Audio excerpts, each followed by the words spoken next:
All right. So we got that up. And for the people on Facebook, you got to be in the Zoom meeting in order to be qualified for this giveaway. And I'll figure out how to do that in a little bit.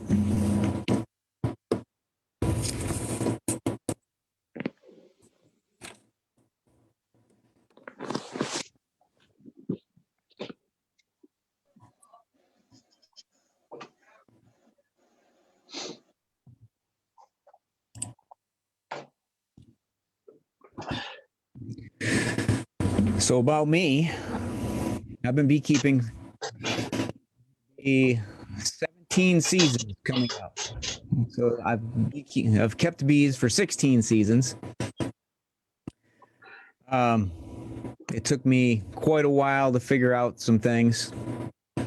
I started because of Y2K. A lot like what's going on now. Seems like it's a generational thing. Everybody's got to have kind of a kick in the butt to really see what's around them in the world.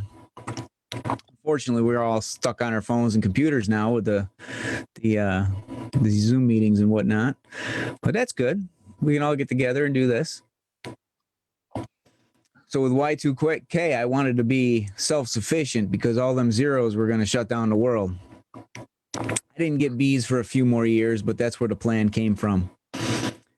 And from there, I made a whole bunch of mistakes because I didn't have anybody to talk to. I didn't have anybody to tell me what's going on or how to fix things or what I was actually looking at in a hive. So what I did was I got a book. I read a book. I don't think this was the book, but this is a good book to read. Something to start with. Walks you through the beginnings of it and how to get up and running. It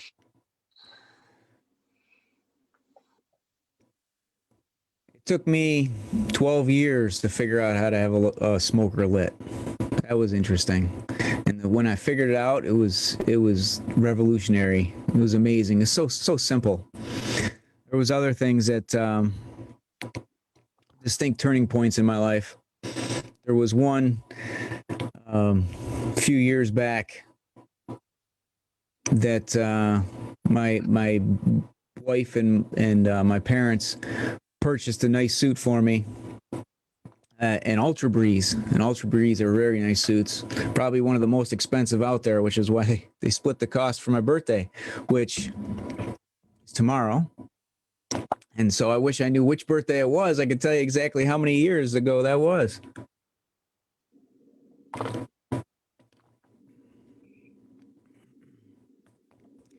And then came the cutouts. I used to do work as carpentry, home repair, remodeling. Used to do different things, handyman stuff. And I was working in somebody's house one day. I think I was doing a bathroom remodel, and then I started talking about my hobby. My hobby was beekeeping. Now it's my full-time life, but that was the point where it went from hobby to full-time, was when somebody said, "Hey, I got bees in my attic. Can you help me out? What do we do with these?" And from there on out, I've been doing cutouts. Cutouts is a removal of feral colonies that have made a house in people's homes or in a nearby tree or other structure where they have become a nuisance to the people that live around them. So I've got extensive experience with these feral colonies, and they just have so much to teach. I've learned so much from watching what they do inside their hive.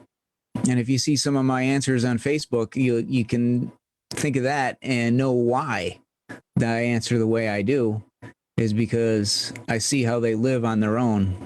And the biggest problem with beekeeping is the beekeeper. The beekeeper is always trying to do something new, trying to fix something, trying to do something to get what the beekeeper wants. And that's not always the case. That's not always the case of what bees want. The bees know what they're doing. They know how to live. They know how to do everything they need to survive. And the beekeeper is only there to interfere with that, and they have to work harder to fix the things that we screw up. And watching the wild hives, it's not like the bees that are in a Langstroth hive. It's a great experience. And I talk more about that coming up. There's I think the next one or a couple, maybe a month from now, is I'm going to be talking about how to modify a Langstroth hive to give it some natural hive aspects. And that'll be fun. So I started the school, the beekeeping school, Central New York Beekeepers. And from there, what I did is just took my passion for bees and that these little turning points in my life, and I want to share it with others, the people that don't know. There's a lot of information that I've learned that most people don't get to see from doing these cutouts. This last year, 2020, even with COVID, social distancing, and everything, I did removed over 60 colonies of bees from people's houses. So it's quite a bit of work. My first one was, I think, 5 or 6 days it took me. Now I've got it down to about 4 to 6 hours.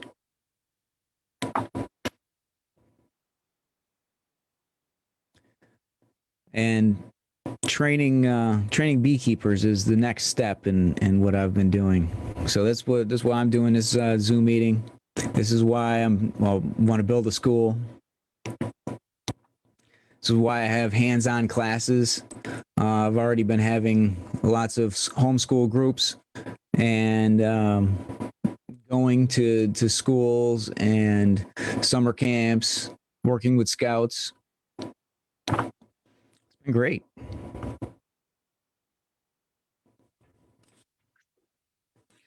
So I think this presentation was titled, what was the title? A Plan for Beekeeping in 2021, or for beginner beekeepers. So there's a lot. I was thinking I could take this book, because I posted this book, and I said, oh, I can just go to the table of contents. I could read through the different items here, and I could go based off that. There's a lot of books out there. There's a lot of people that talk about presentations. There's a lot of presentations where people talk about what you need to start beekeeping. Do you need a 8 frame or 10 frame? Do you need a long Langstroth hive? Do you need a ware hive? Do you need a top bar hive? What do you need? Or a long Langstroth. There's a lot of different things about what tools you need. Different things like hive tool. What a simple name, right? Isn't it a pry bar? What else do I got around here? Oh, I got my smoker. Yeah, I brought my smoker in. I ran across this. I tripped over it in the garage today. I said, oh, yeah, I could bring that in. That's cool. There's that. A lot of people talk about where to get the bees, what kind of bees you're supposed to get. In all reality, you're going to get bees. You're going to go to a local bee club. You're going to find your bees. There's going to be a lot of people that are going to tell you what to do. You're going to get catalogs in the mail for beekeeping supply. There's a lot of decisions to be made, and every beekeeper is different. And so I'm not going to sit here and lecture people about what do you need for beekeeping, what tools you need, what type of hive, what type of clothing, or anything like that, or even what type of bees. There's a lot of races of bees, they say, different breeds of bees, Italians and whatnot, Russians. I got mutts. What I wanted to talk about is how to really be successful starting your beekeeping adventure.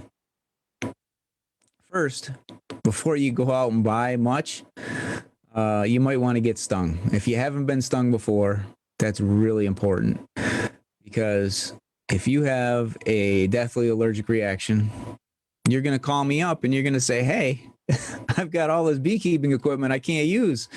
What do I do? And I've happened to, I'm giving that piece of advice because I've actually bought out beekeepers who've gone over the top and buying stuff, got the nice protective clothing and everything, and went on beekeeping for a season, and then all of a sudden got stung for the very first time, because stings will happen. There's just no way around it. It will happen. On that note, the beekeeping suit that my family bought me was life-changing for that reason, because I believe that suit would save me. Here's a very important beekeeping tool. Everybody knows what this is. This fixes everything, right? Duct tape. Looks like I used strips of this for something. This is all cut weird. Fixing something. But as a beekeeper, there's a couple of things we can use. We can hold the top down or something with this. We can seal some cracks in the hive with it. What did I use this for? For wrapping up my cuffs, for wrapping around my waist and my ankles. I wanted this stuff to seal my protective clothing up as much as possible. I was scared to death to get stung. That was it caused a lot of anxiety. Bees, well, they communicate by sense of smell. A lot of what you're going to hear about is the alarm pheromone. You don't want to entice or elicit the alarm pheromone, because the alarm pheromone, what it's going to do is going to enlist other bees to come in and get you. They want to come out and, I don't know, fight in the war. They want to get rid of the evil beekeeper messing with their hive. And that's what you hear a lot of, the alarm pheromone. They don't have one, they have two alarm pheromones. One they release when they're just communicating, and another one that's released when you actually get stung. There are other means of, there are other pheromones, other chemicals that are released by the body of the bee to communicate multiple different things. Such as, is there a queen in the hive? Are they content with food? Are they being disrupted? Are they going to swarm? There's all sorts of chemicals that are shared within the hive. And when you open up a hive, you're going to be able to smell that smell. If you catch a swarm, it smells one way. If you have a content hive, it smells another way. I think there's over 240 different distinct chemicals that we've discovered that the bees use, or different that create a smell in the hive, and all kinds of different combinations of such the bees use to communicate. I think it's above and beyond anything that we know or can conceive. I think through smell, they could probably tell what flower they're going after. Through smell, they can tell how the bees are in the lower box to the bees that are going on in the upper box. We communicate by sense of smell too as humans. It's been a long time since I've been in the world of dating. And when I was a teenager, I think, maybe a little after, I came across something where you can buy a vial of some kind of a pheromone that was supposed to get me the girls. You know, you put this on, it's like a cologne, and a lot of those things are. A lot of different colognes out there, and that's why people want to smell good. Is for when people walk up to you, you want to smell good. There's other things that happen. We have fears and anxieties, and what happens is we have adrenaline, and adrenaline actually can come out through the pores, and you can smell it in somebody. You've heard the expression, "I can smell your fear." Well, it's absolutely true, because people have a scent that comes out within that, and we communicate that way. Some people are very open to it. Some people aren't. Well, before it comes out through your pores, what happens is it goes through your bloodstream. You can feel it in your brain. You can feel your chest constricting. And it comes out through your breath. You breathe it out. And the bees, because they smell such minute little parts per million of these little chemicals that they use to communicate, they can smell ours. We make so much more than just a couple of bees, and it's really the breath that we have to control. We got to keep our breath clean. And I'm not saying go in there and use a bunch of mouthwash, because that's not going to help. The stuff that comes out of our lungs and comes out into the air is what we have to keep clean. We have to keep it from the cortisol and the adrenaline, which are fear, linked to fear. So when we go to the beehive, we got to learn to breathe, right? We got to be calm. Maybe you've heard the expression where if you get nervous, whistle or sing, smile.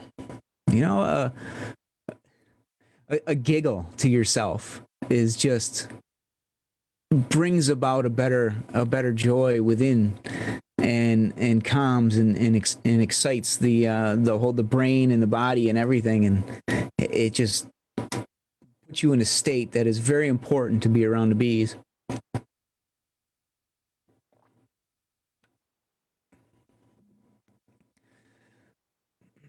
When I got that Ultra Bee suit for my birthday a few years ago, I want to say it was 7 years ago. 7 years ago, I put this down. I went out to my bees. Suddenly, I was protected, and the bees knew they couldn't get me. Or that's what I thought anyway. I don't think it was that the bees couldn't get to me. I think the fact was that I knew the bees couldn't get to me. And so my breath changed. I didn't have that adrenaline, that smell coming off my breath. I wasn't breathing way up here in my neck. You know, when you get all that excitement and you get those short breaths, and you move quick and jumpy. I wasn't doing that anymore. There's a lot to do with keeping bees. I mean, I've got this beehive behind me here. Let's see if I can bring my microphone out here without.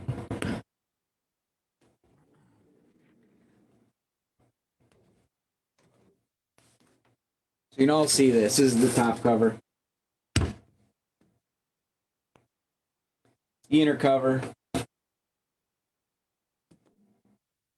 We've got a medium super here and a deep super there. We don't have to go into much. When you first open a hive, you always go for the first one on the side here. You break it loose. You use your hive tool. This wants to fall on me. That. And you move out the first frame. Very simple.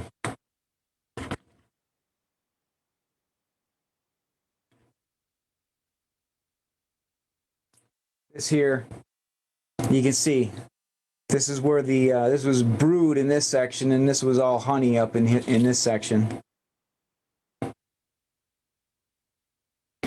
But when you have that anxiety going,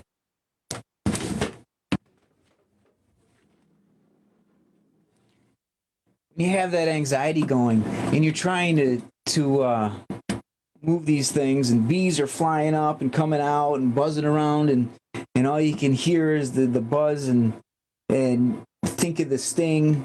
You just, you move them, you push it to the side, you swat at one, and it just, bees don't like that. You don't want to squish bees either. That alarm pheromone that comes from the sting also comes from when you squish a bee. So if you're trying to pull a frame out and you squish a bee against the side, that alarm pheromone is going to come up, and yeah, it's going to excite some more bees. I've dropped full boxes before, and that just doesn't it doesn't help me gain more confidence when I'm dropping boxes or dropping frames. It's just, but that suit, that Ultra Breeze suit did. It changed everything. I got that, and I went out with that calmness in me. And I saw that the bees weren't coming out. I opened the lid up, and the bees weren't coming out at me anymore. So what's going on? And so calmly, I took a breath, pulled out a frame, and looked at it, and the bees were crawling around gently, calmly. Moved some more stuff around and checked out other things. It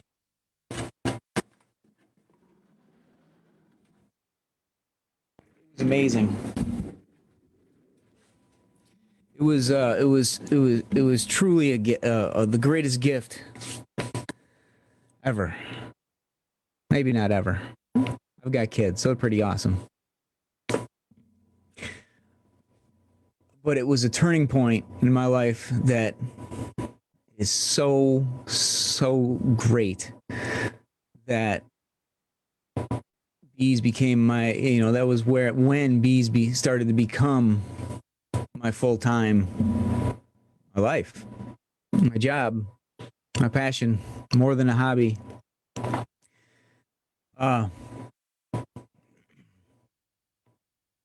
So when you go out to your hive, you got to learn to breathe deep. Take a breath. Stay calm. The bees aren't out to get you. They're just not. They are there to make honey. They're there to bring food into the hive. They're there to make sure the queen is fed and laying. They're there to feed their young and raise the eggs to larvae, to pupae, to adult bees. They're there to clean the hive. They're there to make sure what's going on in the hive stays in the hive. They want to be bees, and that's it. They don't want to come out and sting anybody. A hive coming apart is kind of like when a tree branch breaks in a tree that the bees are living in. Yeah, it opens up, and what do the bees do? They don't come out and sting the tree branch. And that's what we are. We're just something part of the natural environment. We walk up, we work with the bees, and we are who we are, and we're just part of the natural system. And that's how we become better beekeepers, is you become part of the natural system. Move slow, take deep breaths, be calm, talk to the bees. And everything within comes out through the breath. Think about something great. Think about somebody you love. Think about your kids. Think about your sports car, whatever brings you great joy and happiness. Think about that when you go to your bees. And as you're thinking about it, take a few real deep breaths, bring it right down into your belly and clear out your lungs, and then go in and open the hive. That's what it was. I remembered what I wanted to show everybody. I saw a movie. I read the book a couple years ago, I think. And in the movie, it was The Secret Life of Bees. It didn't have too much of bees in there, but there was a scene where the beekeeper shows her young apprentice, don't worry about the bees. I get stung all the time.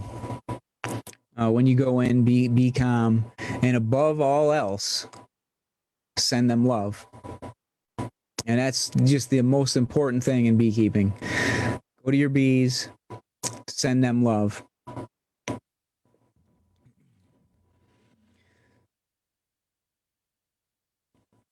So, right now, it looks like we're probably at our peak of our meeting. And what I'm going to do is I've got a grid on my screen. The first two are me. And then the rest of them are all our other participants. What I'm going to do is I'm going to number them one across and then go to the next row and across and across and across. And it looks like we've got 24 participants. So this is great. This is what I'm going to do. I'm going to I'm going to try that again. Random number between 1 and 24. Well, that didn't work like I thought it would. Okay, now I can click on random number generator. Oh, there it is. Showed right up. 18. So if I count over 18.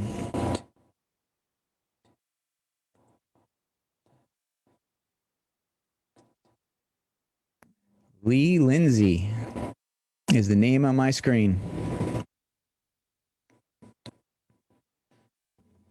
So I'm going to go into chat and I'm going to congratulate Lee Lindsay for winning this book. Thanks for being here. Where is my chat?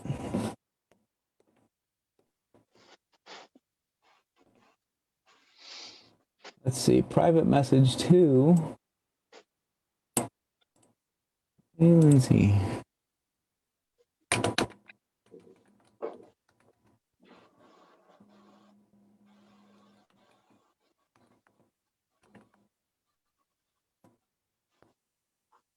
Send me an email to bill.itsallbetter@gmail.com with, and it should be going just to Lee, with mailing address.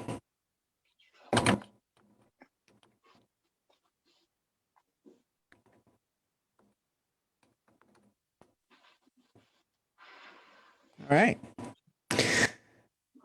So, does anybody else have anything to say? Any insights? Any extra things? Questions? I have a question. Sure. You talked about that suit that you got. Yep. Do you wear it all the time? Are you allergic to bees, or do you have days where, I'm finding more just in this first year back into it that the less and less I wear each time I go out.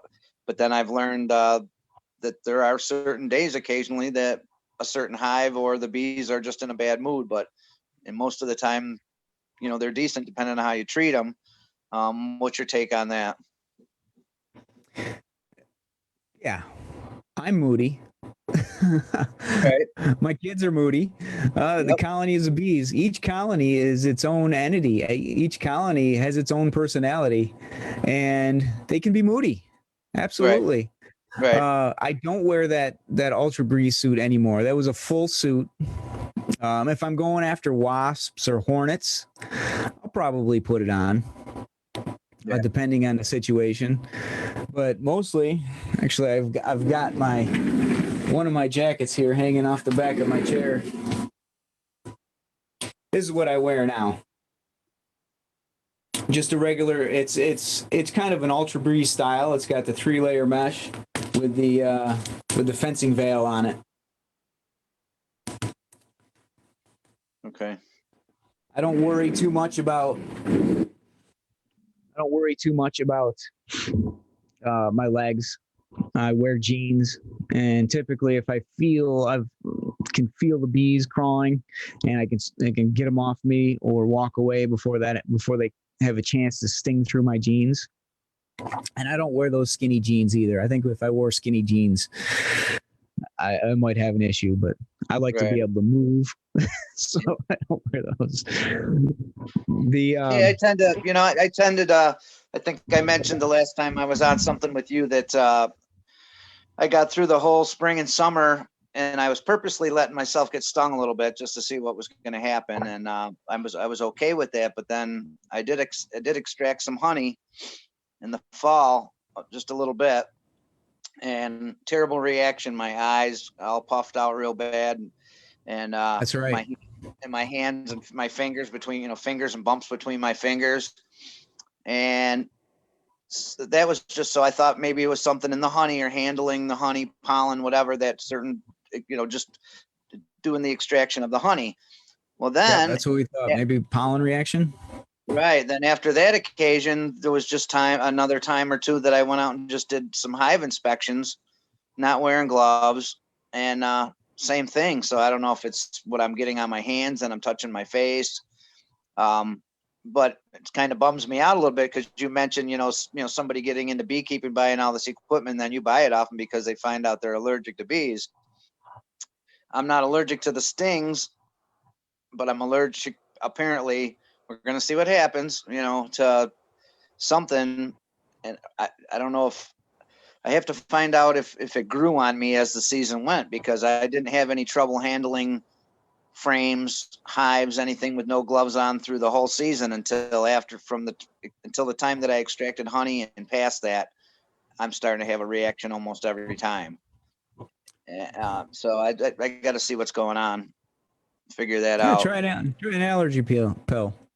Well, I do have a lot of allergies. I did years ago where I went to an allergist and they told me I was allergic to a million different things. And I take a Zyrtec every day and that helps a lot, but it's not stopping the situation with the bees. So that's kind of scary to me. I've got an uncle that he likes honey. But he cannot eat my honey. If he has my honey, he has allergic reaction, mostly because the commercial stuff, they filter all the pollen out, or most of it. Mine, there is no filtration, so it's got the full-on effect of the pollen, and that's what he's allergic to. So yeah, I'm trying to eat my own honey too, as because I can see that there's little specks of pollen through it. It's not perfectly clear. It's got to be pollen in there, and to maybe help, build up an immunity to it or whatever's going on with me. Good. Yeah. And that's a good book, by the way. I've read that one amongst numerous other ones. One thing I just want to say, I'm not going to talk everybody's time up, but I did this in the mid '80s down in Texas, and I brought it home for a couple of years, and then I lost my hives getting towards the mid '90s. And I don't know why I stopped all those years, because I love it again now that I got back into it. It's just the internet wasn't out then, and there were books out and everything, but not like the information that you can get today. There's almost too much information because everybody has an opinion. Some is gospel, some you have to take with a grain of salt. But it just seems so complicated now with all these, I had tracheal mites back then, but all this stuff with these hive beetles and varroa mites and just everything that's going on, and I can't find a good way that I like yet to treat my bees. I went out and bought one of those black flag foggers with oxalic acid and the 190 proof alcohol. I didn't really like how that thing worked. It just seemed to kind of spit and sputter. I used the formic acid sheets or whatever, and I'm not crazy about those, because you can leave them in there and then you can go back in and take them out or leave them, whatever. I don't find a good way I was going to try the dribble method. Anybody have what works good for them. I read all these things on Facebook on some of these clubs that I'm in or whatever, and people love and hate just about everything that's out there to treat bees for mites. Yeah, I don't use any of that stuff. I was thinking. No. You asked me about the beekeeping suit. I've been stung Yeah. 60, 70 times a day doing cutouts. Right. And mostly that's because I squish the bees. It's a lot of moving, sticking my hand in deep spots and squishing bees. And the calmness and it's beekeeping is a meditation. Right. And going in and working with the bees, they just know. Yep. Even after squishing them, they might get a little agitated for a second or two, and then a little puff of smoke, and just not much, not even enough to smell yourself. Even the air that comes out of a smoker after it's been burnt is enough to distract them. Yeah. So I like safety glasses. I think safety glasses are great because even though I'm pretty much calm around bees, I still have a fear that they're going to sting me in the eye, sting me on the eyeball. And the bees aren't there for the safety glasses comfort me more than they protect my eyes from the bees because they can go in the side, a pair of sunglasses or something. And it's just a matter of comfort. If you are not comfortable, if someone is not comfortable going out there in just a veil, if someone is not comfortable going out there with bare hands, do what's comfortable. It's really important to do that. And then you asked about mites. I don't treat for mites. I'm very much a proponent of genetics, of the behavior of the bees, handling the mites themselves. I do a couple of things. I split hives. I keep smaller hives, and so as they grow, I split them and make new hives or colonies, and that's it. I let them let them prepare themselves for winter, and I don't touch them after maybe October. If the weather goes below 60 degrees, I stop messing with the bees completely.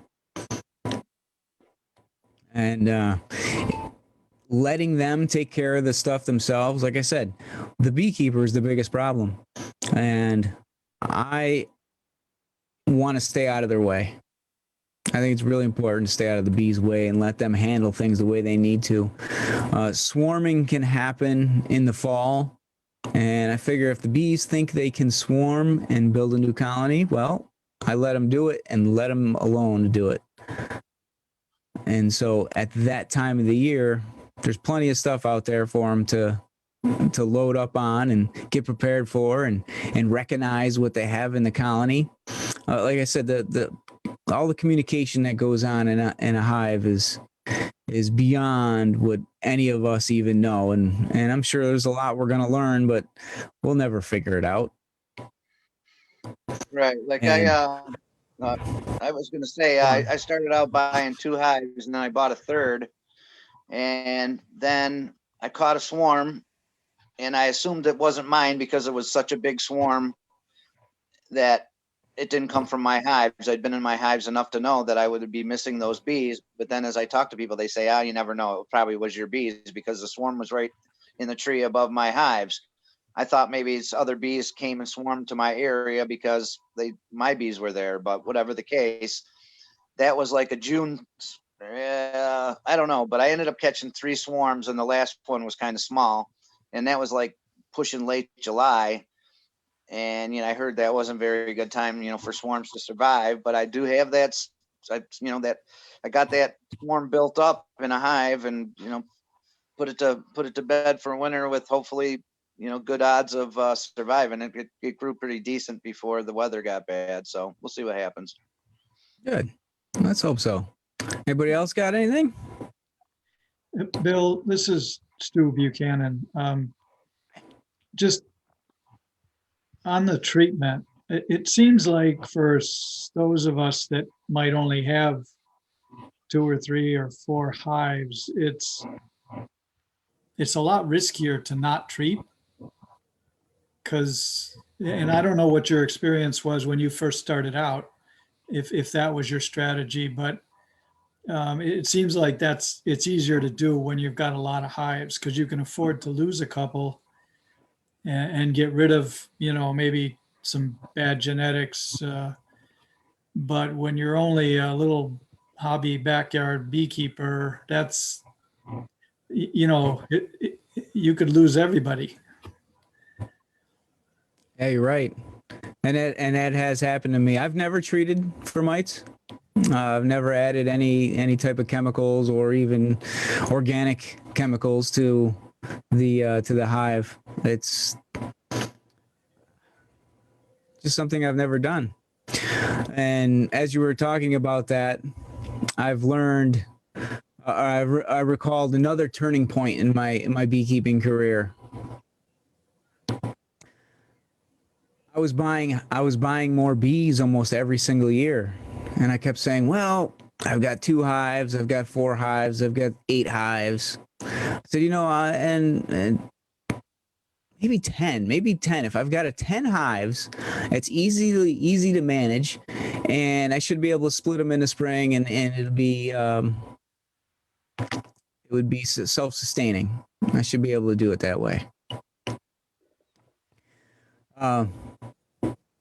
Well, I asked the question, where does the guy that's getting the bees get his bees from?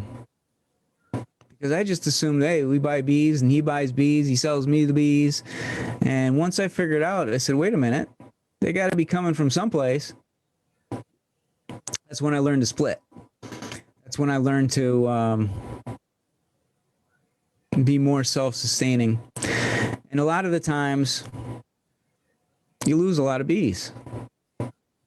I've lost a lot of bees. It's a lot less now. I mean, even if you go by percentage, I'd lose all of them in a year. I'd lose 70 or 80% of them in a year. Now I'm down to about 40%. I think that's pretty good, especially considering that I don't treat, and hive beetle or varroa mites are a serious problem. I think I'm going to do even better this year.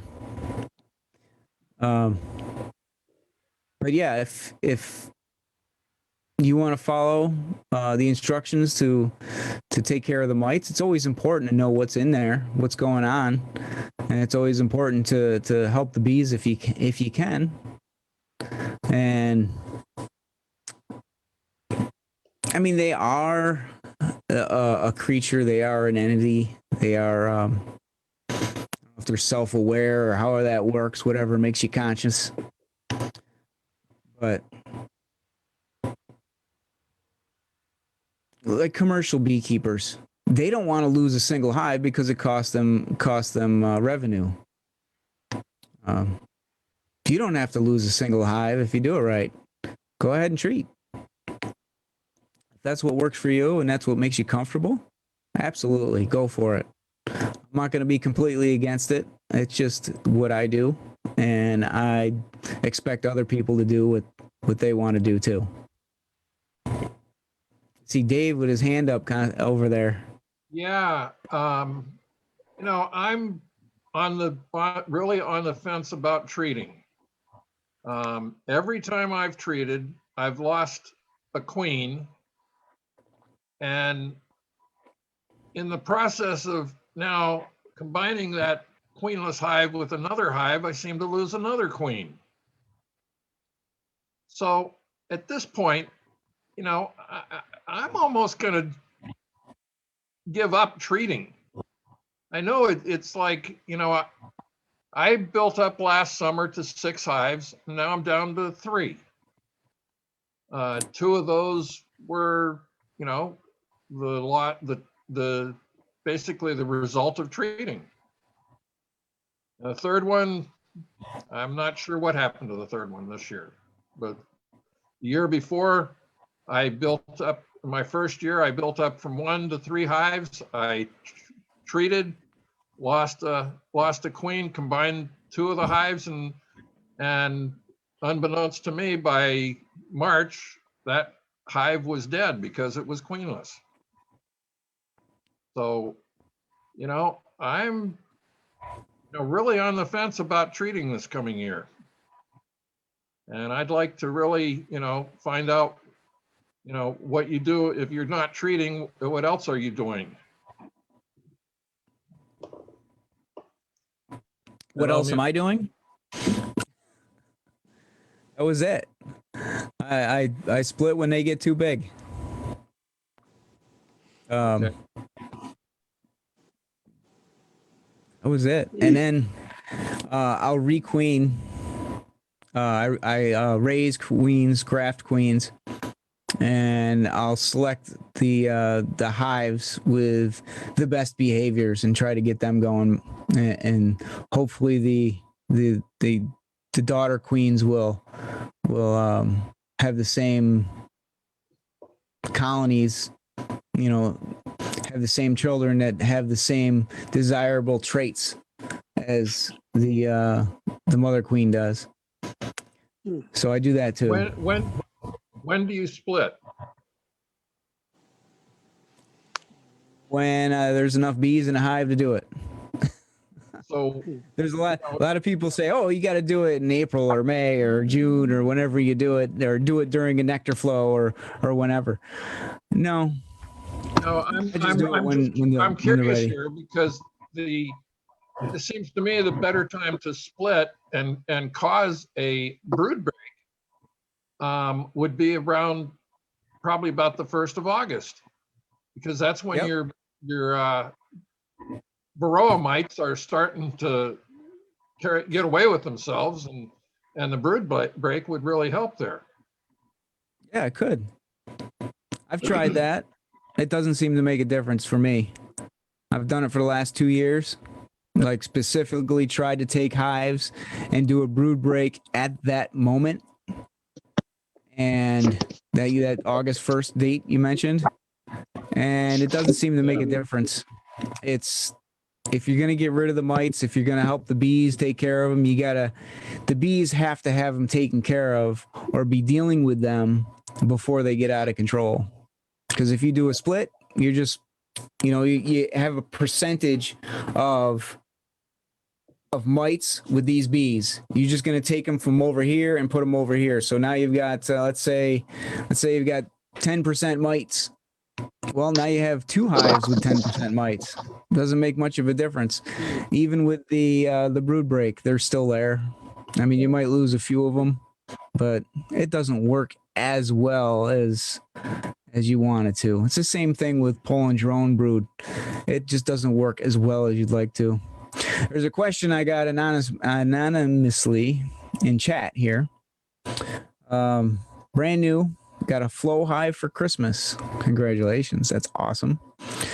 I'm looking for a mentor. I would like information on the best time to get bees and where to get them from. I'm looking to help promote growth in my garden and with my fruit trees. Honeybees are a bonus. Absolutely. Honeybees are great to have around. My dad has probably 40 or 50 fruit trees in his yard. And when I started keeping bees, I started keeping them over at their house because I didn't have them where I was at the time. And then there'd be years where I took them away, and he just says the crop is just ridiculously better with the bees around than with them not. And now it's my job to make sure there's bees in his yard all the time. So that is definitely a bonus for a garden. So the flow hive, there's two parts to a flow hive. You've got the regular part of the hive, which is basically what this is back here. This is a deep box and a medium box. On a flow hive, it's usually this is a 10 frame, so a flow hive is a little narrower because a flow hive is an 8 frame. What I would recommend with that is there's a second box to it, and it has the flow frames in it. I would take that box and I'd put it in a closet this year. I'd get bees. I'd put bees in there. The bees I recommend would be from somebody nearby you where they raise their own, where they make their own queens, where they do their own splits, where they're successful, and they don't buy bees. They shouldn't be buying bees to sell you bees. Because if they're buying them, it's coming from someplace else. You want something that's nearby. It's really important. And then get a couple more boxes. You can either get the deep boxes or the medium boxes and just put regular comb in there and keep the bees in there with the regular comb for at least the first year and then over winter. This way they have everything in there that they need to build up. They have comb in there that they can use and utilize instead of having to make more. And then the following year, right at the beginning of the year, put that flow frame on and you'll have much better luck with it then, because the bees will move up into it and try to use it.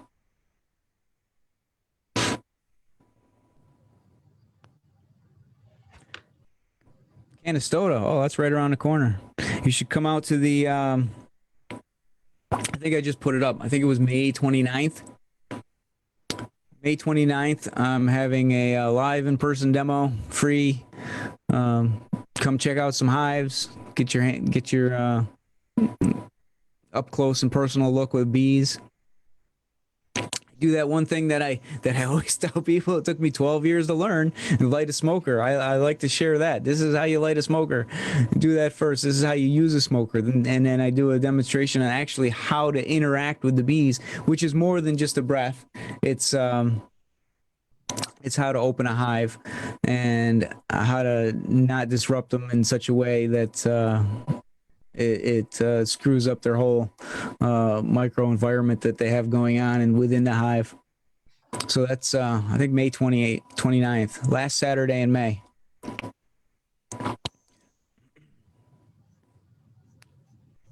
Memorial Day weekend. Yeah. I think, was that the one I was at last year? Yeah, last year. Yep, that's my dad's birthday was last year, the 30th. Yeah. Where did you post that? Go to cnybeekeeperschool.com and you'll be able to find it under events.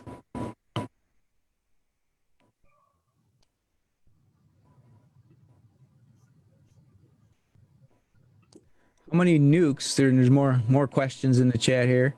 How many nukes do you make when you split a 2 hive body? So that would be, let's say 2 boxes of bees. Like this is behind me. This is a deep and a medium. If I split that, it's a tough question to answer right there. It depends on the box. It depends on the colony of bees. How strong is it? Does it have enough supplies and enough workers and enough nurse bees and whatnot, enough honey and enough pollen to be able to divide up much? Am I trying to make more colonies of bees because I'm trying to fill up my apiary? Or do I just want to, just do a split to keep it from growing too big? So that could be anywhere from split it in half to split it 8 times, really. I've tried to do a two frame split, and that doesn't work very well unless I have a mated queen to go with it. And I'll be trying to do that this year. I'm going to be making queen castles in the garage this winter, and trying to get have a bunch of mated queens ready to go whenever I need them. And then that way I can split even more than just half and get them going right away.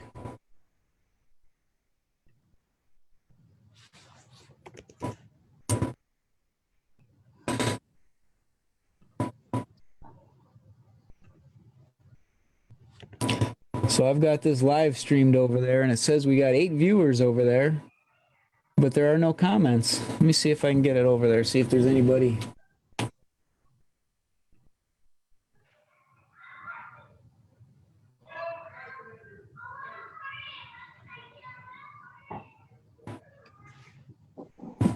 Nope. Billy, I'd like to respond to David. Yep. Go for it. David, on that idea of raising the bees and not treating, what I would suggest is to get up to about 10 hives and try to get some of those Russian bees from Abe. They're going to be a little bit meaner probably than your bees, but I think if you take and you have Russian bees and you have 10 hives, the rule of thumb is you're going to lose about half every winter by not treating. So you still got 5, and then in the spring you split those, get back up to your 10 again. And that's a pretty good way to be able to self-sustain yourself. We treat ours. We have about 60 hives this year, and the last 3 years, our losses are less than 15%. It's a lot of work. I haven't lost a lot of queens like you were talking about. But I don't know exactly what your situation was, but I recommend people all the time, if you get into bees and you're into your 3rd to 5th season and you buy 10 hives, you can probably get away without treating. You said Abe has Russian bees? I thought that was his big thing, is he was running those, I believe, those Kirk Webster Russian bees. Okay. And they seem to be. I did get 2 nukes from him last year. And Yeah. I've already lost one of those. Well, again, you're going to lose half. If you talk to any of the guys around town that don't treat, and it doesn't make a difference if it's Eric or any of the guys around, the local guys, they tend to lose 40-50% every year. And if you have 3 hives, you can't handle that. If you have 3 hives and you lose all 3, every year you're buying bees.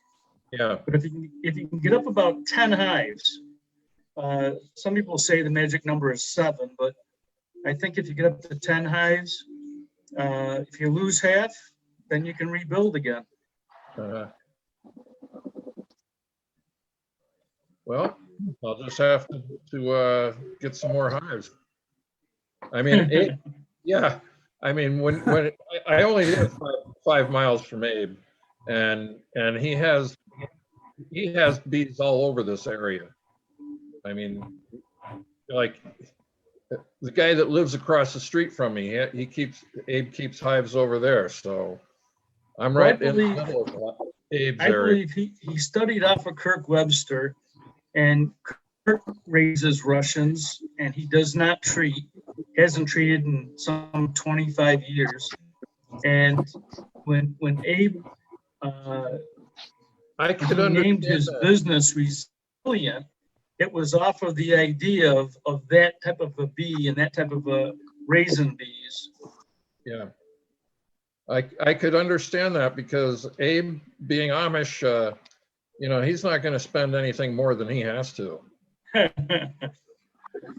But that's what I tell people. If you got 1 or 2 hives, you got to treat or they're going to die. If you want to go, you got to be like Billy. You got to have, more than 10 hives to be able to sustain that loss. Well, this is the end of my second year. I went from one hive last year. I did get up to 6, so I'm hoping to get up to more this coming year. And hopefully my wife didn't hear that. She heard it. Well, what you got to do is if you get up to my point, see, my wife's allergic. She's got to go to the doctor for envenoming shots. She definitely allergic to bees, but she married me anyway. And I said, "Oh, I'm getting more hives." "Oh no, keep them away from the house. I'm getting more hives." And now that pays the bills, well, yeah, I don't hear too much about it anymore. So if you pay the bills with your bees, you'll be all right. Sunshine, I'm gonna put my swarm traps right on Bill's property this year. Good spot. Well, you took away that one double cutout you had. That I'm pretty sure that's probably where half my bees came from. My swarms came from this year. Oh yeah, you're right. Your swarm trap was right down the road. 2 miles away.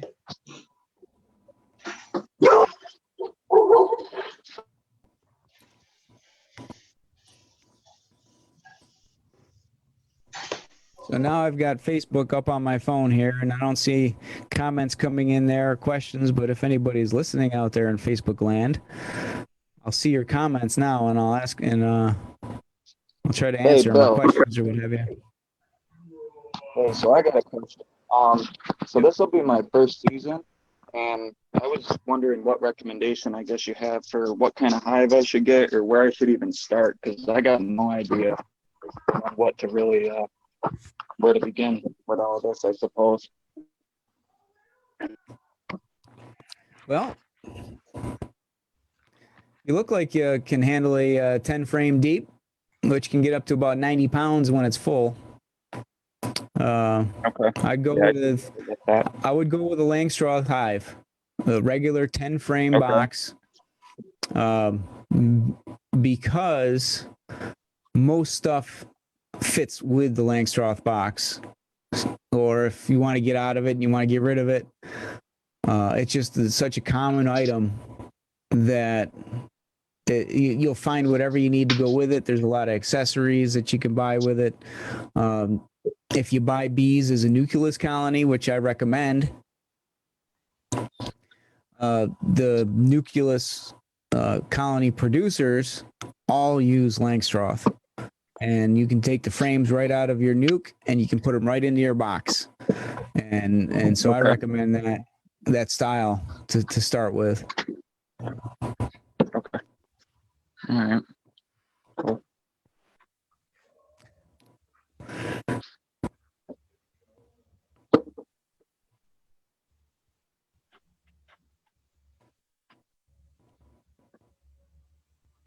Let's see. Package from somebody down east. I'm reading a comment here.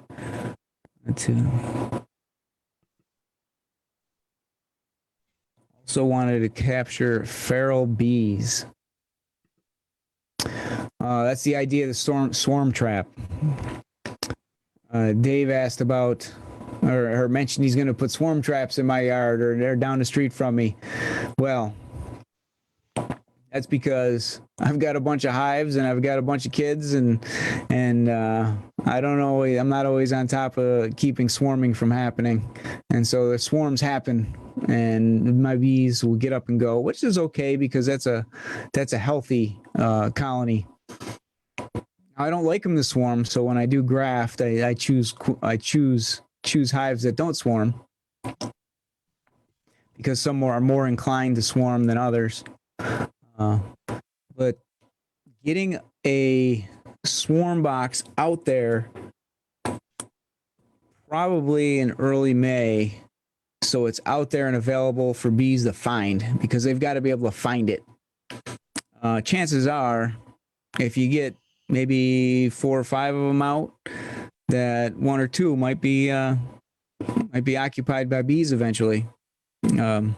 Early summer. So that's a great way to get feral colonies.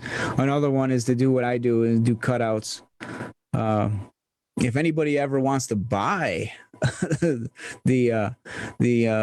cutout bees, I'm open to that. I haven't had anybody do that. I've had people help me do a cutout, and sometimes if they want the bees, they can take the bees home with them.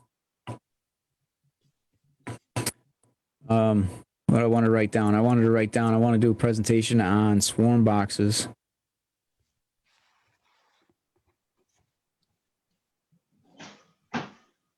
And how to set them up. I think that's a great idea. Because there's a lot to it. I mean, it's simple, but if you can do it right and you can do it wrong. And I think it's important to know how to do it and to build one right. And you can build one really cheap. You can go get some scrap lumber. A lot of people put furniture out to the curb. You can just grab a piece of furniture and turn it into a swarm box, something to capture the feral bees.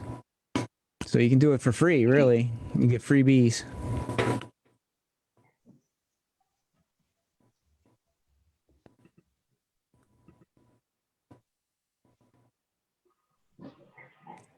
How do I plan to utilize queen castles? Mating. Again, I graft queens. And so what happens is the cells will be built in a cell builder, which is a very strong queenless colony that feeds these bees, feeds the queens and builds out the queen cells. And then I take a queen cell or two and put it into a section of the queen castle, and the queen goes out, hatches, goes out and gets mated and returns. And because it's such a small box, it's 1/4 of a deep box, or a medium. It's such a small colony that if the queen doesn't make it back, if she gets hit by a truck or gets lost or eaten by a bird or some other thing happens to her, or she doesn't get mated properly, it's not a big loss. The greatest thing about a queen castle is that we can see the queens get mated. We can see them begin to lay, and then we can transfer them into a regular hive. Whereas before, what I've always done is I've used nucleus colonies, and that's 5 frames of bees. It's a lot of resources, and if the queen doesn't come back, and I ended up with a drone layer or something in there, all that stuff in that hive, in that nucleus box, 5 frames, is just gone to waste if I can't get something in there fast enough. Whereas 1/4 of a box, I've got 4 times the availability to make more queens. And then once I do have mated queens, then I can take resources and do splits from larger hives, and I'm guaranteed success. I should never say guaranteed, because some things can happen, but 99% sure that the hive will be successful because I already have a mated queen, and I think that's really going to be a great thing to happen this year. And then when I have extra queens that are unmated, instead of giving away virgin queens, I can give away mated queens to my neighbors.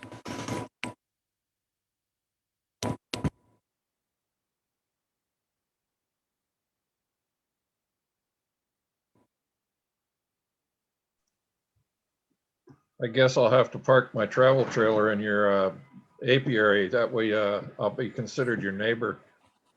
There you go. Yeah, I like to have my bees out. My genetics, the bees that I raise, I try to keep around me, so that when my bees go out to mate, they mate with bees that have desirable traits. Is there anybody that's here tonight I live in Tully, that live around my area? Yeah, I'm in Tully. This is Stu. Who's this? Stu Stu? Buchanan. Yeah. Yeah, would you mind if I like friended you on Facebook or whatever? Maybe, so we could talk once in a while, or if maybe you needed something or and I needed something, or we could help each other out, or Sure. okay. I'll look for you. I took a screenshot of your name, so I'll search for you later and try to friend you. I'm right on Route 11, like halfway between Lafayette and Tully. All right. Well, I'm on Route 80, just west of 81. Okay. Good. It's a Thank you. great area out there to have bees. Yeah, it seems to be. Yeah, a lot of people want to be out there. It's a fight for real estate out there if to put your bees out there. Yeah, I So know you're in a great spot. I know I got High Wire Honeybee Ray down the road or whatever. I've met him. He seems to be a nice guy. He's a good guy. Yeah. So, Bill, you said you after October or so you don't bother your bees. So, when do you check on them, and what do you do with them? During the winter. Well, I went out there today and I looked in the snow and there was some dead bees on top of the snow. So I said, well, if the bees are coming out of the box, they're alive because nobody's in there kicking them out. The undertakers are. Well, chances are they're coming out and getting too cold and not being able to make it back. A lot of the times, if you go out, you can pick bees up out of the snow and warm them up, and they'll start crawling around again. Well, it seemed like last winter we had a little warm spell every few weeks through all winter, and the bees flew, and we've had a pretty good cold stretch here now, and it looks like we're gonna keep that pattern. So, I'm reluctant to open the hive and see what they're doing, and I don't think I need to, but I just wondered if there was something you do regularly, regardless of the weather. I have a question, quick one. Jason Chrisman does videos on YouTube, and I get notifications from him, and he's had one that just came up about inspecting hives on a 28-degree day. And of course, it piqued my curiosity. I watched it. He had some nukes that he forgot to put, like sugar blocks on top of, got carried away. And so he went into the hive. Of course, he didn't go into it for long, on a non-windy day, whatever, put his paper in there and put his sugar on top and got out. But I was curious about that because I didn't think you should go into hives on a temperature like that. But I guess to ensure their survival, if you got, you're not sure the resources that they have, for the winter, that they need a little help, then maybe it's better than not checking at all.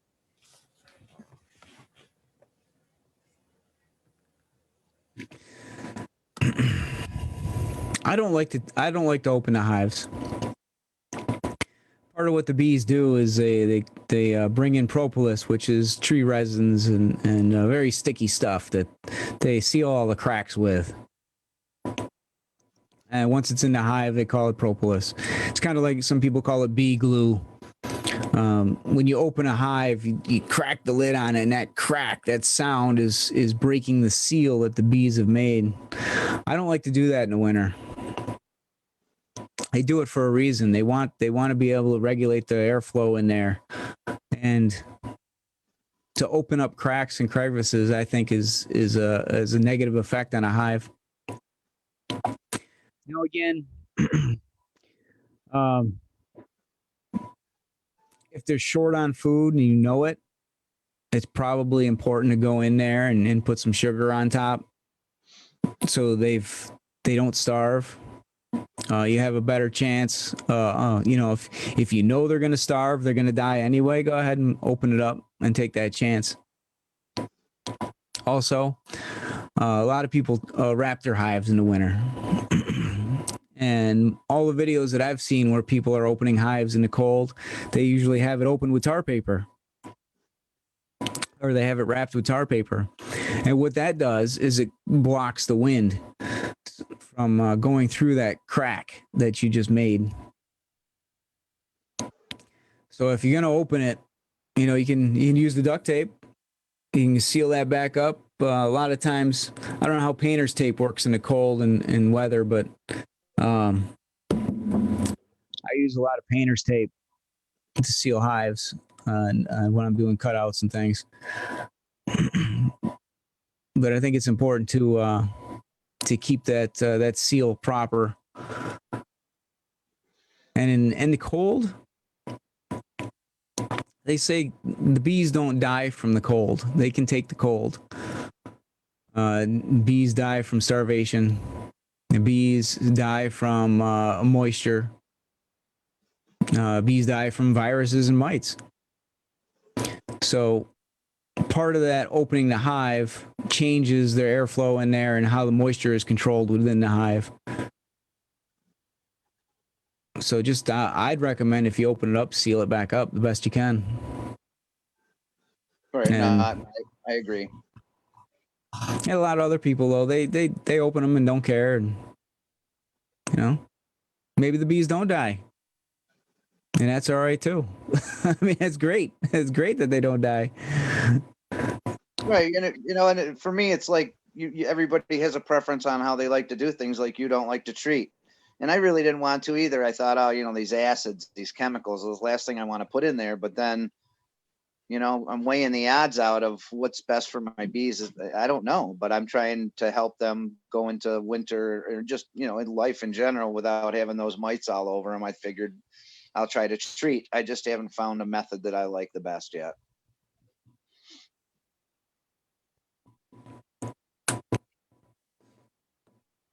Well, keep trying. keep working at it, and don't give up. That's the only advice I got right there for that. Don't give up. 'Cause if you give up, then you. There is a method for treating for mites to where they heat the hive to, I think it's 104 for a period of time. And that temperature kills the mites, but doesn't really affect the bees. And, which I kind of like that idea. It takes a long time, they have to be in there for an hour or something like that, but that it's treatment free. You're just doing it with heat.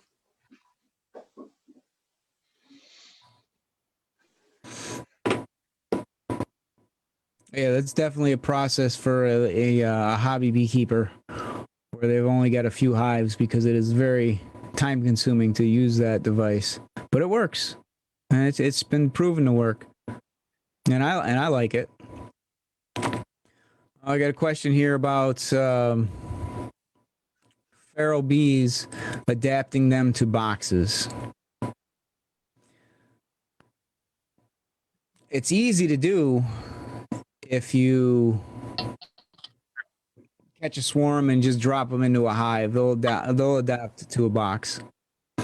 A swarm trap, it depends on what your swarm trap is.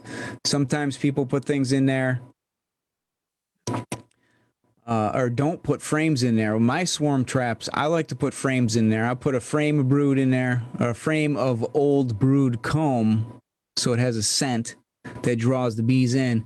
And then I put more frames in there, and I put starter strips in there. Swarms like to find empty spaces. They don't want to go into a spot where it's filled up. They want to go into a spot where they can build, because they're ready and raring to go with wax building. They want to build wax. And if you look at a swarm, you can almost see the wax being squeezed out of the bees.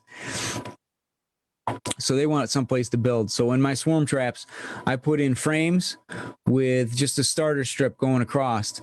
That way they've got a place to build, and they build the way I want them to. And then when I take that swarm box down with the new colony in it, all I have to do is take that frame out of the swarm box and put it over here in the hive. And very, very simple. I see don't like that a lot of the- extra work. I see So that my the, question on that, my question is that I have the bees. I had posted on Facebook a while ago that I have the bees in my cabin. They built a nest in the cabin wall, and we're tearing the cabin down. So I'm gonna move them from the cabin to boxes. So I actually have a bunch of questions I'd like to rattle off here, and you can kind of get to them as you guys see necessary. With adapting them from their feral state in the cabin to the frames, are they going to be do well? And then they're because they're feral now, do they seem like they would have a higher natural resilience to like mites and things like that, because they are in fact wild? They've been at the property for God knows how many years, so whatever is around that property they've undoubtedly been exposed to. And then I also heard earlier on that over the season, over the winter season, I assume you'll lose bees. With that situation, I assume that there's probably some that die off, but I haven't been monitoring them, so I don't know. They're wild. But am I going to have a chance to lose more bees if I take them out of that environment and put them into boxes? So those are kind of like some just quick oddball questions I have in my particular situation. All right. Well, first off, you said the bees have been there for years. I'm willing to bet that they're not the same bees that were there 5 years ago.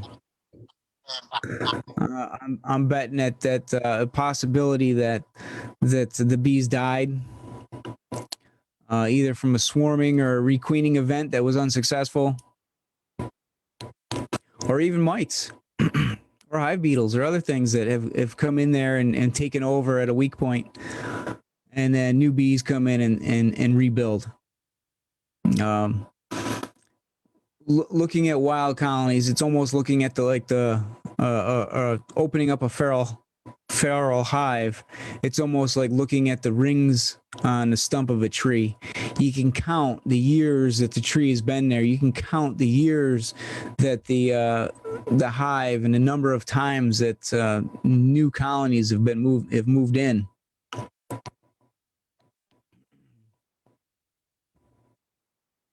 Oh, it looks like he disappeared. Oh no, there you are. You moved around on my screen. I didn't want to answer questions if you weren't there.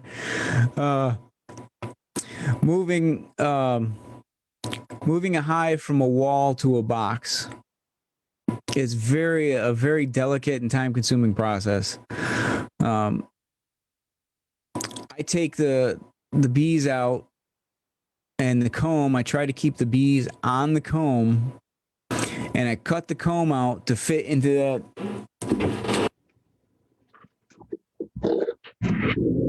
a frame like this. And there's a direction. There's a direction there's an up. There's an up to combs in a hive. They build their combs at an angle because when they fill it with honey, that's just an explanation for people, is that honey runs downhill. So they build their comb at an angle, so when they put their honey in, it runs towards the center and doesn't just dribble all over into the hive.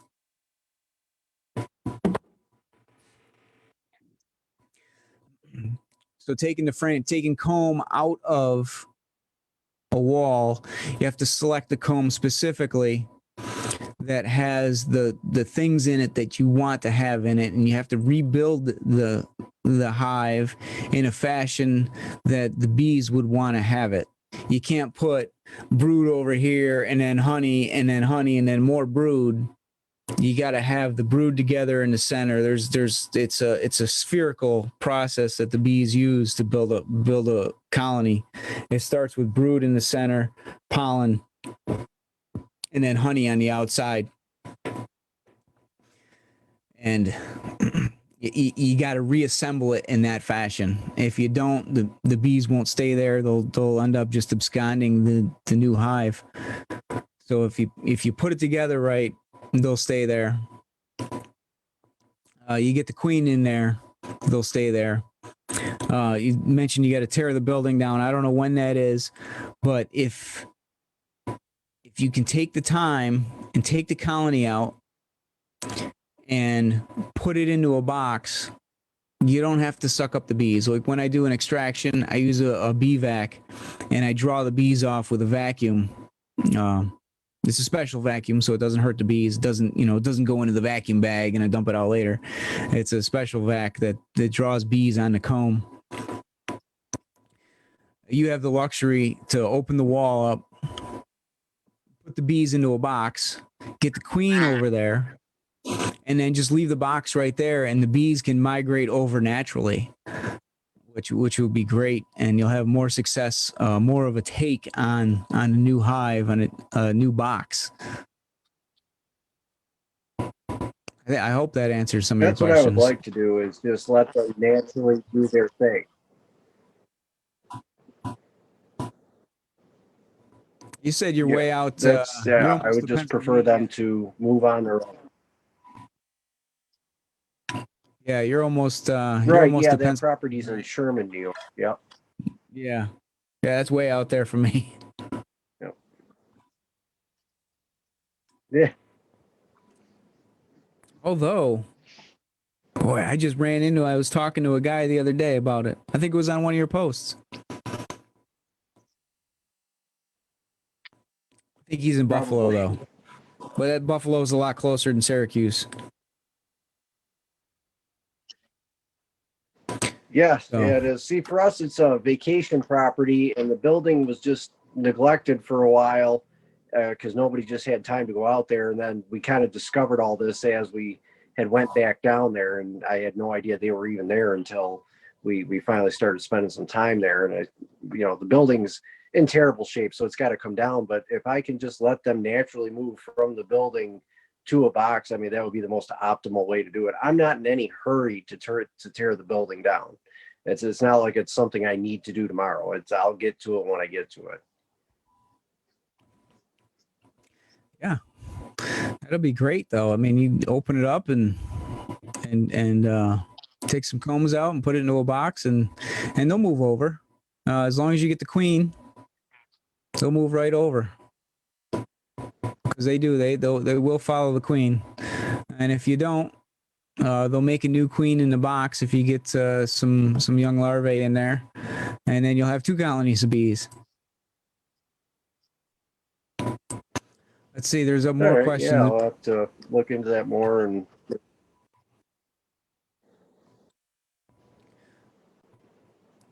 yeah, this summer I want to do I should do a full live stream now that I'm figuring out all this technology. Do a full live stream of a cutout and how it's done. Find a simple one that will be quick, because I don't want to be on Facebook Live for 8 hours. But if I can find one that I can do in an hour or two, I'm going to be doing that. You watch out for it. Hopefully it happens. See, there's a lot more questions over here. See, is it possible for the bees not to be able to find enough flowers to survive? We lost our hive 2 years in a row, and they never seem to really get off the ground. I've seen a lot of hives, a lot of colonies. The hive is the box. The colonies of the bees. Is the colonies doesn't seem to make it. If it was a child, you'd call it failure to thrive.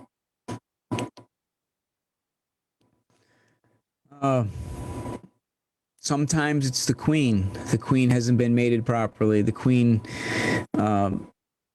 if the queen has been shipped or moved around, had a cold snap or a hot snap somehow, it can destroy her stored sperm, and so she can't fertilize eggs properly. So or she could have been inbred, and the bees won't allow inbred eggs to develop. They could end up having mites, what's called PMS, parasitic mite syndrome, which really puts pressure on the bees that they won't survive. the chances of them not finding enough food to survive, that's pretty slim. Bees can fly, it's roughly 80 square miles that the bees fly. That's a really big area. And even in urban cases where people have just flower boxes, they can seem to find enough to survive. So I don't think it's a case of not having enough around unless you're in a desert. I think it's something was wrong with the bees, either genetically or from where they came from. And that's why I recommend get a nuke. Get a nuke from a local producer, somebody who raises bees, somebody who keeps bees and has extra bees every year to sell. If they've got that, they know what they're doing, and they've got bees that can survive. And if it doesn't have to be shipped or transported, or it doesn't come from a different place that's not the same hardiness zone, I guess. Hardiness zone is the zones we use for gardening. So, the different cold and down to the heat, keep it from the same hardiness zone so that so they know what to do in this environment.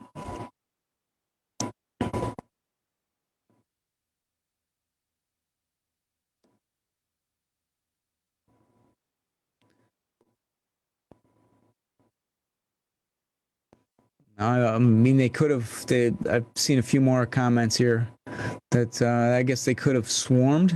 If they swarmed and the requeening didn't go properly, then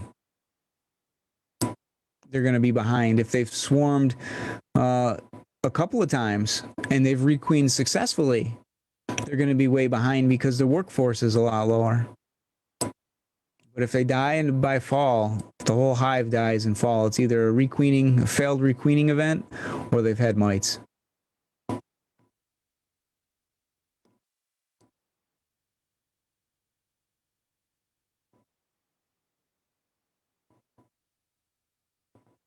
Says you have the highway on the other side.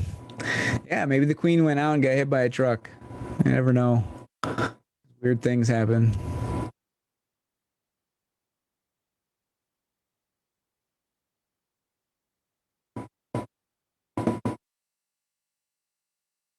Yeah, it's a hard thing.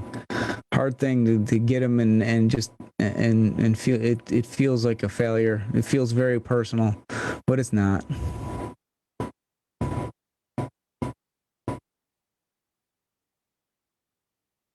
Would an 8-frame box be overkill as a swarm trap?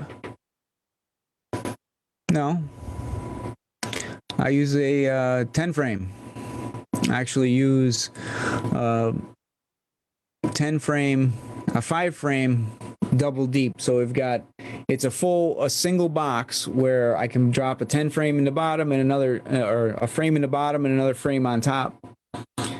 That way, it's a narrow and tall structure, and I think narrow and tall works much better than short and squat. Bees like taller. They like to build vertically and not horizontally. So 8-frame is fine. Better yet, I'd narrow it up and stack the frames so that they have a narrow place to go. Let's see, how close to a water source does a hive need to be? Around my area, everything is very wet. It's a swampy area, so the ground tends to stay moist most of the time. And bees will collect water from dew. Bees will collect water from the ground itself. We've got a cow field down the road. There's a lot of moisture in cow patties. They collect off of that. If you want them to collect from an actual water source, as close as you can get. The closer, the better. They don't really like to go more than, let's say, maybe 150 feet. Water's heavy. And it's usually the older bees that do it, so they don't want to work too hard, and they're wearing out and their wings are beat up. So they They want to collect water as close to the hive as they can get it. But most places, there's enough water from dew and things in the morning that they can collect from. If they're collecting nectar, if it's a nectar flow, most of their water comes from the nectar. The only time that bees really need a water source that we could provide for them and help them out would be during maybe July around here, where it can get very dry. I mean, a lot of the times we have rainy weather, but if it's very dry and the grass is crunchy, yeah, you might want to get them a water source. Put it right nearby.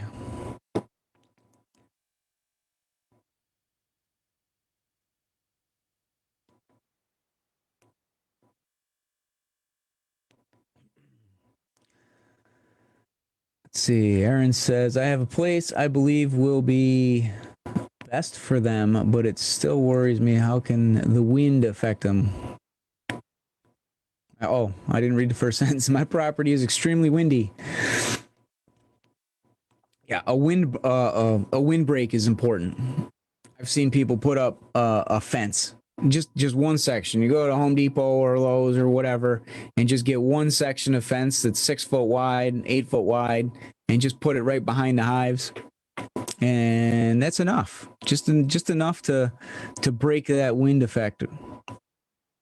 I always recommend putting them where I can see them from the house. I would want to, especially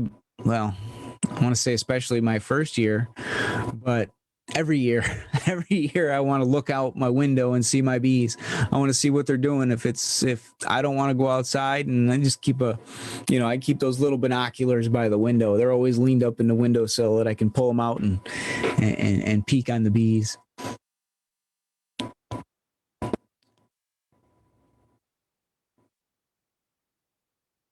Let's see, they will adapt, absolutely. And again, with a windy situation, you don't want to have big open cracks in the hive, because a lot of that in the winter, when we talk about opening the hive in the winter and opening a crack, that's when the wind can go through, especially in winter, because there's no leaves on the trees and there's no grass to slow the wind down. It is just a constant pelting of cold air through those cracks. So anything you can avoid wind that goes through, or air that goes through the hive itself.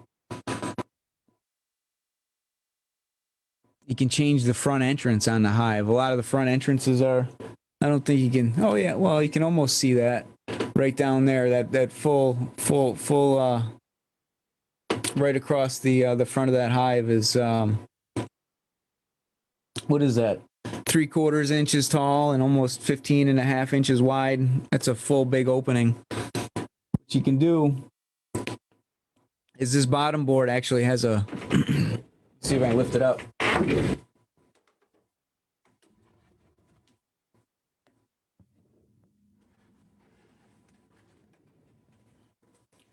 Has a front porch on it, so it sticks out a little bit here past this.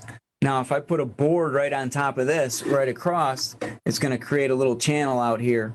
And so for the wind to get in there, it's going to be a little bit tougher.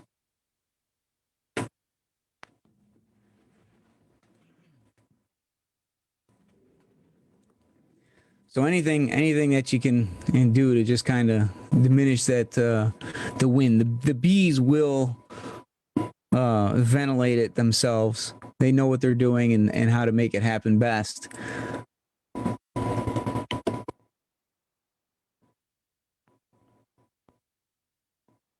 Oh, there you go. See, I should read all this before I start talking. Just bought 5 small evergreens. Yeah, that's great too.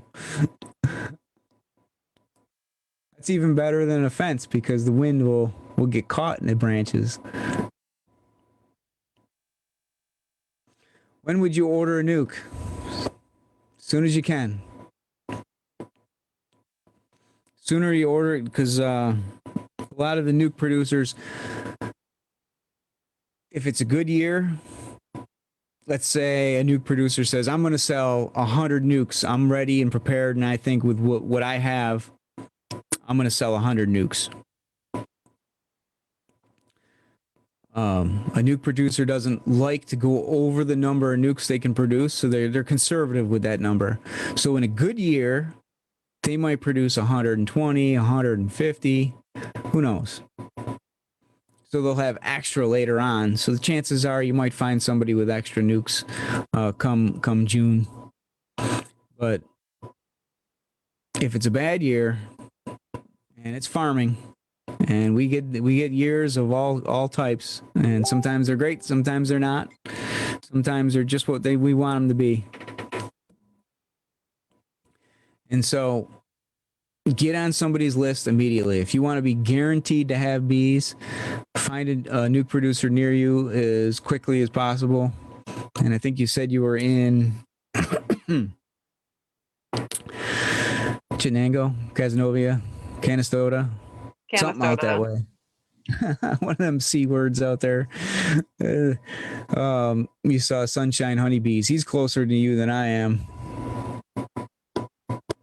So I don't want to take everybody's, but that's get on somebody's list. He treats, I don't. How do you find local people with nukes to sell? You put it on a Facebook group and you'll get dozens of people soliciting to sell you bees. Bill, I also put down Abe's phone number there for a chat to everybody. So if you're looking for nukes, that would be the one to get a hold of real quick. He does have a phone, so he won't call you back, but he'll get you, he'll get your information and get a hold of you. Also, Aaron, you said something about joining the Mid-York group. Are you interested in the Google group, which we need more people because Yahoo let us go, or do you want to join the club? I'm interested in whatever. I'm the new one with the Flow Hive. I have no knowledge whatsoever. I have a big garden that I want, the bees to help me out with. The honey's just a bonus. Yeah, so I'll join whatever groups and help out. I have a lot of skills with, Zoom calls and meetings and social media and all that good stuff too. So. Great. I should, I just got noticed that Mike Palmer, who's an excellent beekeeper, and it also put a smile on Bill Kaufman's face right now. I wrote him in July to speak to a Zoom meeting at one of our group meetings. And he wrote me over the weekend and said, I'll do it. So what do you want to hear? I told him, Bill, anything except stings, because he came into your meeting one day and did that. Excellent speaker. Very knowledgeable person. Somebody who, if he's on, listen to him, kind of thing. Yeah. And the other thing, Aaron, as long as you're starting out, go to YouTube and look up Mike Palmer, and he's got a lot of videos out there. He's in England and everything else, but he's up in Vermont, isn't it, Bill? Yep. So basically, he deals with the same basic weather as we do, which is important. When watching YouTube videos is take knowledge from people who keep bees in the same general weather, and that's important. Because if you go down south, it's a completely different style of beekeeping. Right. Also, Aaron, go to our website, Mid-York Beekeeper, and you'll click on the resources, and you'll see this, and this. So we do have meetings on Zoom because of a covert, and you can learn a lot of things there. Awesome. The next meeting is the second Tuesday of next month. I thought there was going to be one tomorrow, but for some reason they are not Mid-York. having.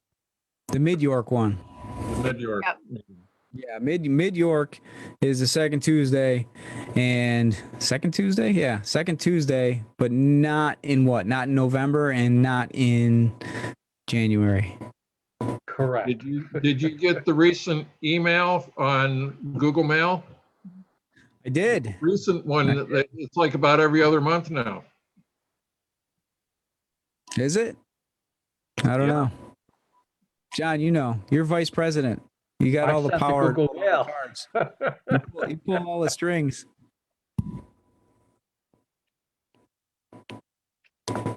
I'll try. But I thought I'd jump in and tell you about Mark Palmer and Aaron. Yeah, I'll be there for that. Sign up for, have her sign up and everybody else that's on here, sign up for the Google group. And Right. Can you put a link to that? I don't know how you do that. There is Google Groups. Somehow you go to Google. Wow, I can't even say it. Go to Google Groups. Say that 5 times fast as you're looking for it, and search Mid York Beekeepers, and you should be able to come across it and sign up for it, and notifications go out. So I like that group too. I like all the local clubs. I'll put the email address in the chat here in a second. There you go. Thank you. I'm all out of water here.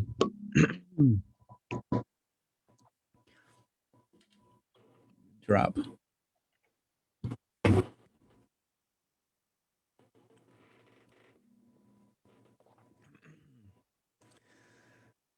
So, yeah, I like all the local groups. Mid York is the one that's still trying to hang on. They've been around, I think, the longest of the ones that are within our area. We've got a Syracuse group, but that seems to dwindle down to maybe 2 or 3 people that actually participate. And there hasn't been any live meetings or virtual meetings at all since last year. We almost got one in for Mid York. That was great. And then they shut us down again. So who knows what's going to happen. Oh, there's a mention on Facebook here. I did find the email from John Ferguson about the meetings for the year.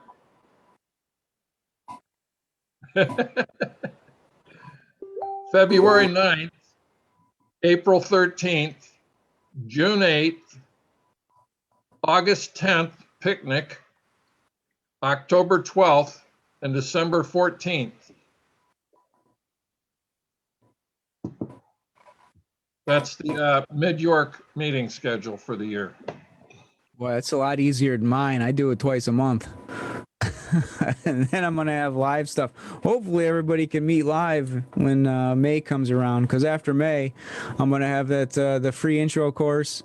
And then after that, there's going to be, whoever wants to come and help in the bee yard is always welcome. But purposefully, there will be a hands-on training, probably 8 weeks. And then there's going to be other independent classes, highly specific classes like queen grafting and queen rearing.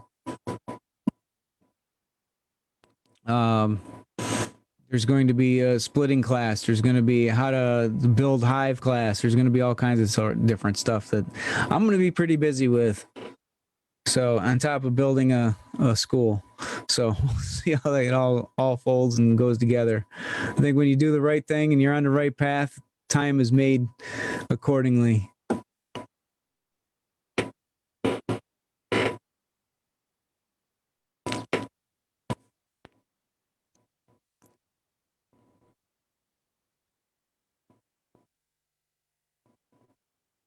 So there's the Beekeeper, GoogleGroups.com. Oh, that's the email address. Can you send an email to that and get signed up? I don't know.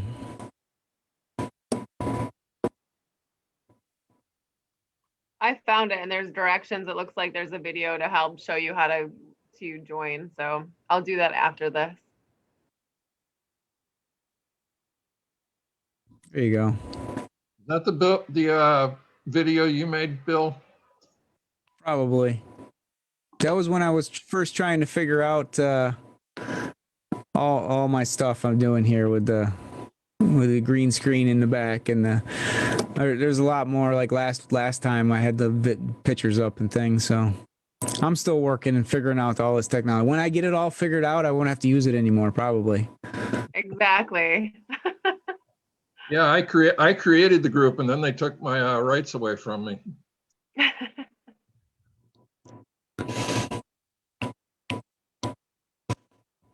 Oh, you're still in there though. We didn't kick you out. Not yet.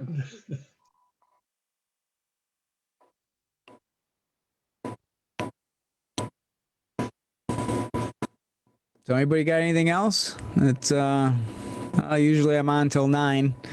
That's only 7 minutes away. So any last minute ideas or thoughts or anything? Go for it.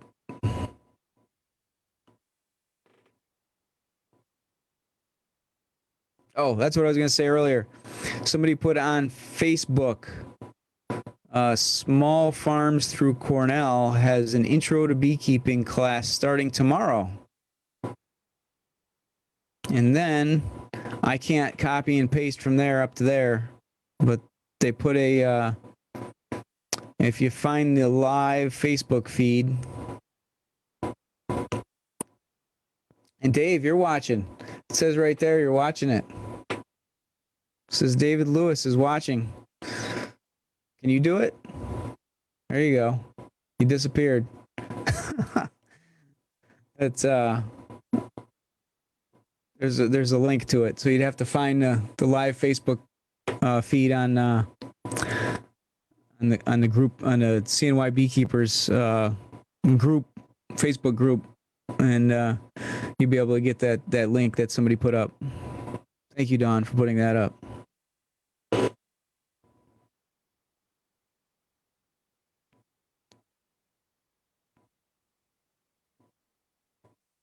Do you want it in this group or just on the Facebook page? Oh, it doesn't matter now. Okay. It's there, and it can be found if somebody's looking for it.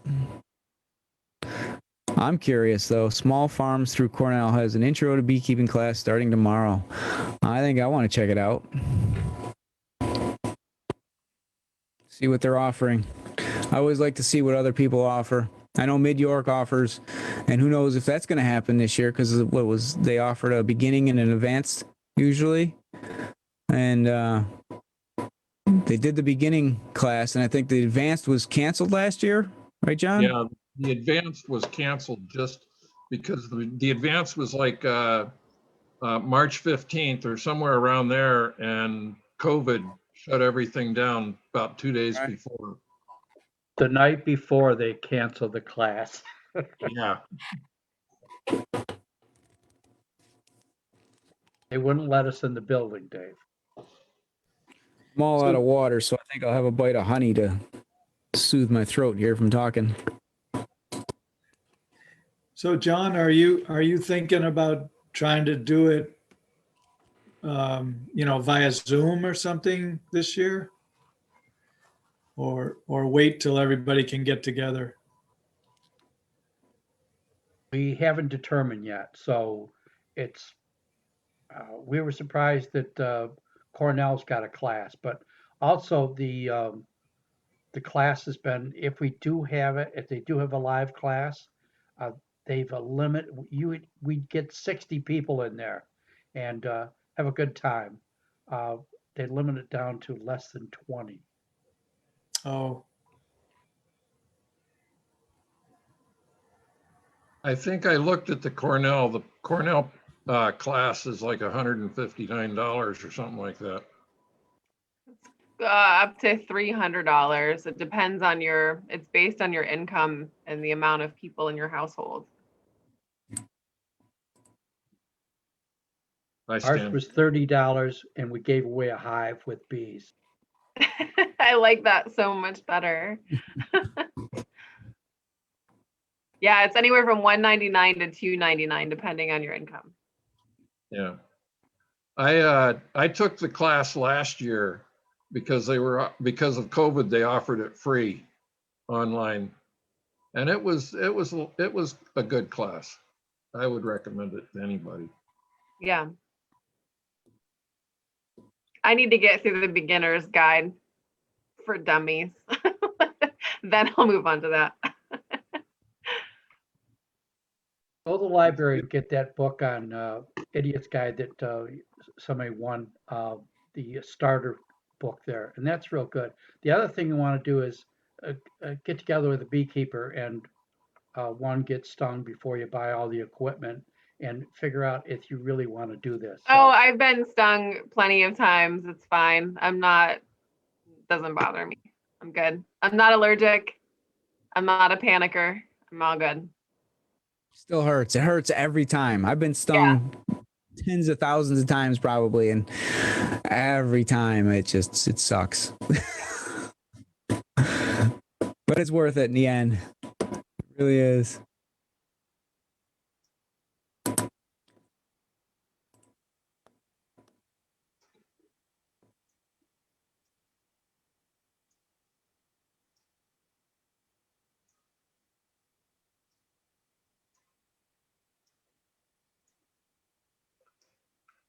I'm going to jump off. Thanks, Bill. Yep, you're welcome. Yeah, I think everybody's capable of keeping bees, and it's a really awesome thing. Everybody can really do it, and be confident in it, because the bees know very well how to be bees, and all we have to do as beekeepers is sit back and watch them. That's the best part. Sometimes I say the best tool of the beekeeper is the lawn chair. Just sit back and watch what goes on in that entrance, and the bees flying back and forth and visiting flowers and everything they do. It's just an incredible experience. I wouldn't trade it for any other job, for sure. It's great. So with that, we'll be back here in 2 weeks if you want to come back to this. Otherwise, thanks for coming. Thanks, everybody. Night.